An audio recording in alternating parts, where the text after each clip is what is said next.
प्रदेश के उप मुख्यमंत्री और पंचायत तथा ग्रामीण विकास मंत्री विजय शर्मा अपन विभाग के समीक्षा बैठक में कही कि महिला मन के आजीविका ला बढ़ाए बर पंचायत और ग्रामीण विकास विभाग ला विशेष रूप से जनमन योजना के ऊपर ध्यान दे के जरूरत है।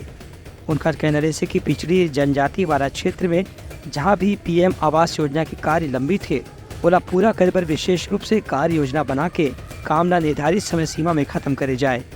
समीक्षा बैठक में उप मुख्यमंत्री मनरेगा, राष्ट्रीय ग्रामीण आजीविका मिशन, प्रधानमंत्री आवास योजना, ग्रामीण स्वच्छ भारत मिशन, प्रधानमंत्री ग्राम सड़क योजना, प्रधानमंत्री जनमन योजना समेत अलग अलग कल्याणकारी योजना के प्रगति के जानकारी दी। उनका कहने से कि जौन भी योजना में केंद्र और राज्य के धनराशि मिला के खर्च हुआ थे ओकर वर्तमान स्थिति के भी जानकारी उपलब्ध कराया जाए। संगे संग ग्रामीण और आदिवासी क्षेत्र में महिला मन के समूह बना के रोजगार के अवसर बढ़ाए पर विशेष रूप से ध्यान दी जाए। बैठक में पंचायत विभाग के अधिकारी मन अब तक हुए काम के जानकारी ला प्रस्तुत करें।